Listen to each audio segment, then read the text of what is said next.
Сегодня в России отмечается День солидарности в борьбе с терроризмом. По всей стране прошли мероприятия, посвященные памяти жертв террористических атак.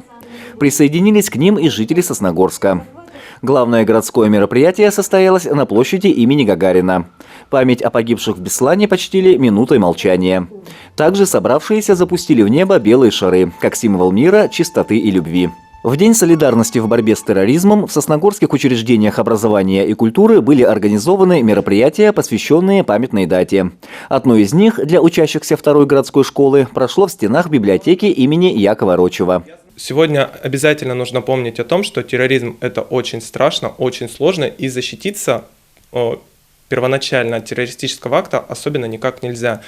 Нужно помнить о том, что делать в толпе, не забывать, что никто не защищен от терроризма.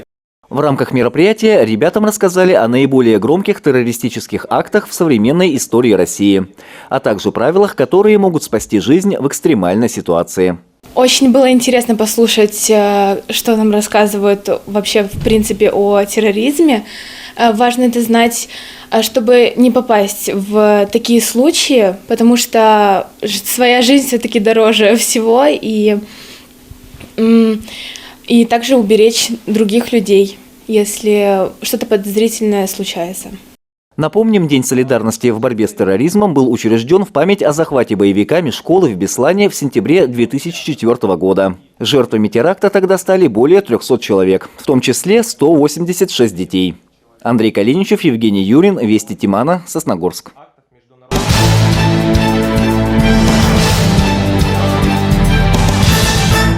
Сосногорск с рабочим визитом посетили председатель Госсовета Республики Коми Сергей Усачев и депутат Госдумы Российской Федерации Ольга Савастьянова.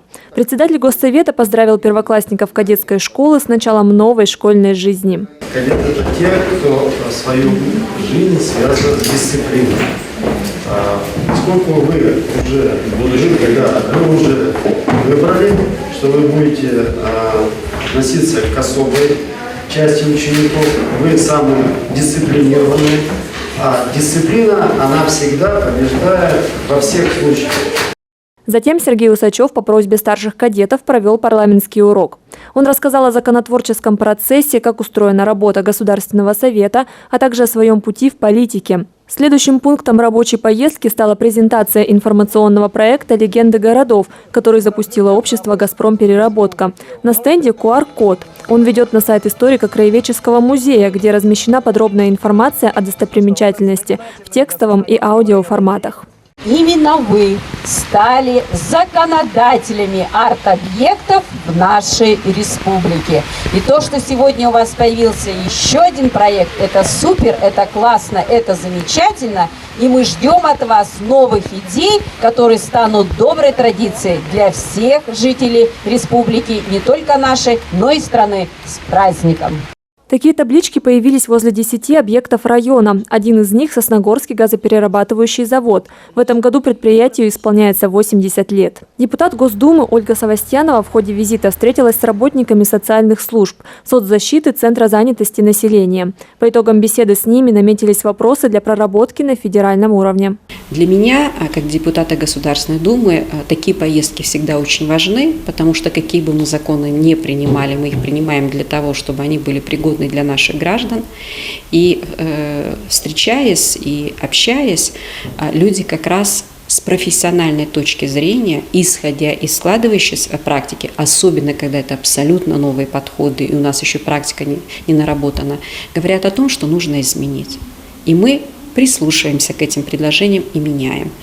Я не могу, конечно, не сказать о том, находясь сегодня в Сосногорском районе, что юбилей республики, 80 лет газоперерабатывающему заводу. Мы тоже сегодня были. Замечательный трудовой коллектив. Люди, которые не просто хорошо делают работу, к очень многому стремятся. И сегодня благодаря идее газоперерабатывающего завода открыт новый такой проект «Легенды Коми-края». Сосногор действительно является законодателем в части арт-объектов, и еще одна такая возможность не только для сосногорцев, но и для жителей нашей республики познакомиться с очень важной для всех нас историей республики, в которой мы живем, наших городов. Это очень важно, и я уверена, что это далеко не последний и проект, и идея, и события. Сосногорцы – люди очень креативные, и впереди нас ждет, я думаю, что немало таких не просто идей, но и реализованных проектов. Полина Бастракова, Евгений Юрин, Вести Тимана, Сосногорск.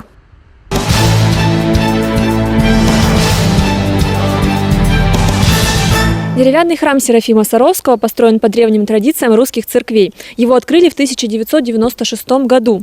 Храм святых жен Мироносец появился позже, в 2010-м. Он соединен с соседним зданием крытым переходом. Теперь узнать всю информацию об этом архитектурном ансамбле можно прямо на месте. Достаточно навести камеру телефона на QR-код.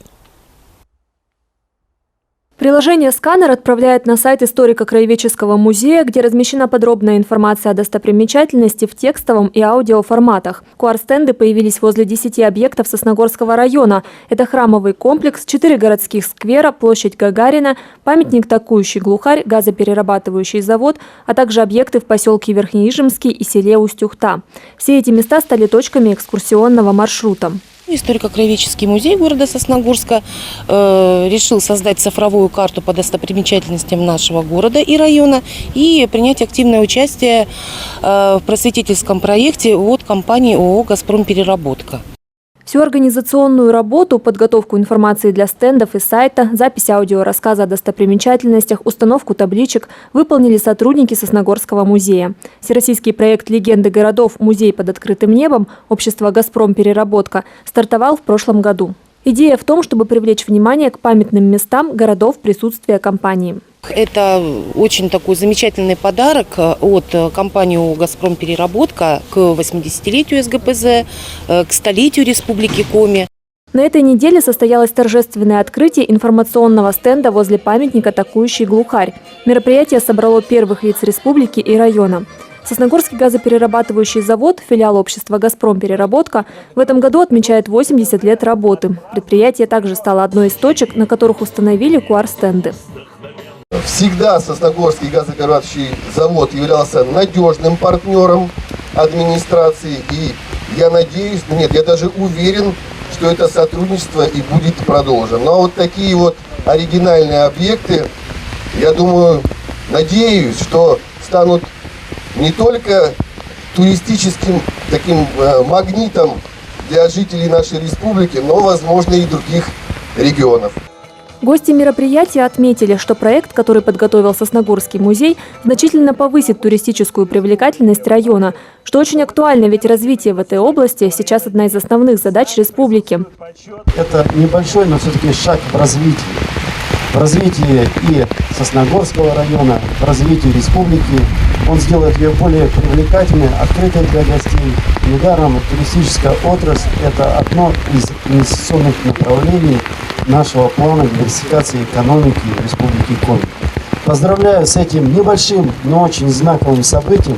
Желаю нам всем здоровья, благополучия, счастья и удачи. У гостей Сосногорска и местных жителей появилась отличная возможность узнать больше о памятных местах и достопримечательностях этого края. Пройти по экскурсионному маршруту и испытать работу QR-кодов на всех стендах можно уже сейчас. Полина Бастракова, Евгений Юрин, Вести Тимана, Сосногорск.